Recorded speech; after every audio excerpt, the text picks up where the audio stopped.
వాళ్ళ నాన్న ఉన్నాడండి పక్కన మాట్లాడాలండి వాళ్ళు చిన్నానా అతనికి తెలుసండి నా కష్ట సుఖం నేను ఎన్ని బాధలు పడ్డాను అన్ని వాళ్ళకి తెలుసండి. కడకొత్తులకు కొడుకు సైడ్ నుంచి కానీ ఏమి అనుకుండా అనుకుంటా కూర్చున్నాడండి నా మనిషి. మీరు చెప్పండి సార్, మీరేమంటారండి? అలా కదమ్మ గారు, నిజం మాట్లాడండి. మాట్లాడుతున్నానండి. కుర్రోడు అక్కడ దెబ్బలాడా ఆడుకుని భార్యాభర్తలు ఇద్దరు దెబ్బలాడుకుని వచ్చేసేటప్పుడు నా దగ్గర ఉన్నారు. నా దగ్గర అంటే అంతకుముందు ఒక 5 నెలలు రోడ్డు పక్కనే అరుగుల మీద అలాగలా అంటే మేము ఎందుకంటే మాతో ఎవరితో సంప్రదించకుండా ఈ అమ్మాయిని చేసుకున్నాడు, మేనగోళ్ళని పాటు చేసేది, మేనగోళ్ళని వదిలేసేది, ఈ అమ్మాయిని చేసుకున్నాడు అని చెప్పేసి మేము పెద్ద పట్టించుకోలేదు. పట్టించుకోకుండా అమ్మ రోడ్ల మీద గట్రా అలా తిరుగుతుంది. వాళ్ళ అన్నయ్యలు కానీ వాళ్ళ చిన్నలు కానీ ఎవరు పట్టించుకుంటూ కొడుతుంది. ఈ లోపల వాళ్ళు నువ్వురండి ఇదేరా తోళ్ళు గారు అబ్బాయి అలా వదిలేస్తే అలాగా నువ్వన్న ఏదో 4 రోజులు చార్జ్ ఇస్తే ఇదే లైన్ అవుతుంది అని అంటే నేను తీసుకొచ్చి ఒక 8 నెలలు పెట్టుకున్నాను. ఒక 8 నెలలు పెట్టుకుంటే రోజు నేనైనా అలా చూడగలను.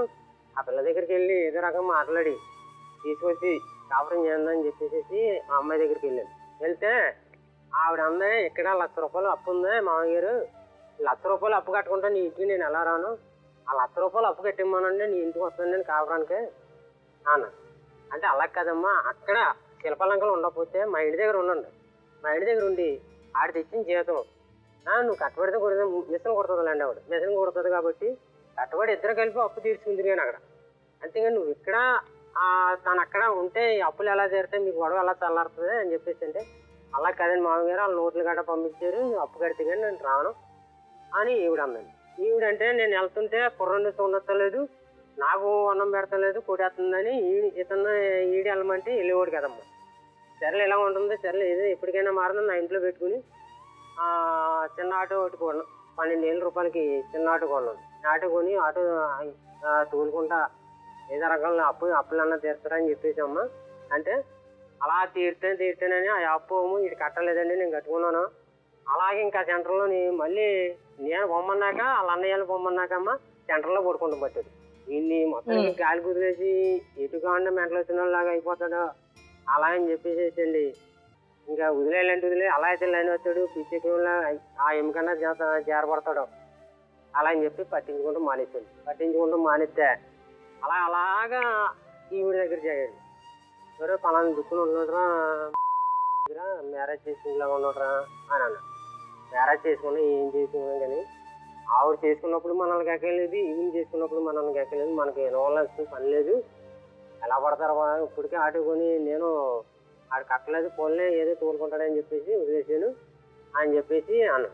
దాంట్లోకి మళ్ళీ ఒకసారి వీళ్ళ అన్నయ్య నేను అప్పటికి 9 నెలలు కొడుతాం వీళ్ళు ఇంటికి వెళ్తే ఏటమ్మా ఏంటి పరిస్థితి, నువ్వు వస్తానన్నావు రాలేదు, పోనీ అక్కడన్నా ఉండు నేను చూస్తాను ఆడ చూడపోని అలా నువ్వు వచ్చింది రాందని పలానా మనిషి కాల్ వచ్చింది ఇక్కడ ఉందా సన్నాసే రాలేదని చెప్పేసి ప్రజలు అనుకుంటారు కదా రామ్మ అంటే అబ్బాయి నేను రానండి మామయ్య గారు. అమ్మా అలాంటి వాళ్ళది నిజమైన ప్రేమ కాదు, అది వ్యామోహం. ఎగ్జాక్ట్లీ చిన్నత్త, నిజంగా ప్రేమించుకున్న వాళ్ళు అలా చేయరు. ఎంత మనసు విరిగిపోతే కన్న కూతుర్ని పట్టుకొని మా దృష్టిలో చచ్చిపోయా ఉంటుందా తల్లి? అది సరే అమ్మా, తన కూతురుతో తన మాట అనేటప్పుడు ఆమె మాటల్లో వ్యథ కళ్ళల్లో బాధ గమనించావమ్మా? పెద్దబాబుకు బర్త్డే విషెస్ చెప్పు కూడా వెళ్ళాం కదా. ఊరికే ఎలా కాలిపోతుంది, మంట పెడితేనో పడితేనో తగలబడుతుంది.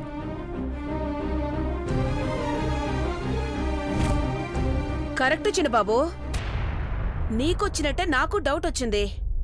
పార్వతే షర్టును తగలబెట్టిందనుకుంటా.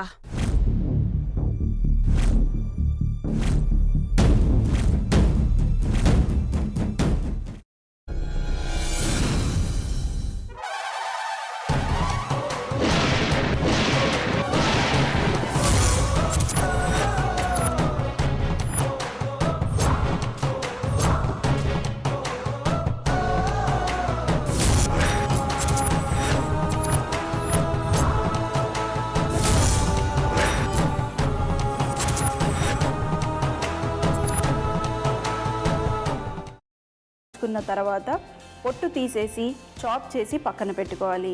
ఒక ప్యాన్లో కొద్దిగా నూనె వేడి చేసి అందులో ఆవాలు, మినప్పప్పు, శనగపప్పు, కరివేపాకు, సన్నగా తరిగి పెట్టుకున్న ఉల్లిపాయలు వేసుకుని 1 నిమిషం పాటు వేయించుకోవాలి. ఆ తర్వాత కాల్చి కట్ చేసి పెట్టుకున్న వంకాయని కూడా అందులో వేసుకుని బాగా మిక్స్ చేసి బౌల్లోకి ట్రాన్స్ఫర్ చేసుకుని అందులో తగినంత చిక్కటి పెరుగు లేదా పల్చటి పెరుగు వేసుకుని మిక్స్ చేసి అన్నంతో కానివ్వండి, చపాతీతో కానివ్వండి సర్వ్ చేసినా చాలా బాగుంటుంది.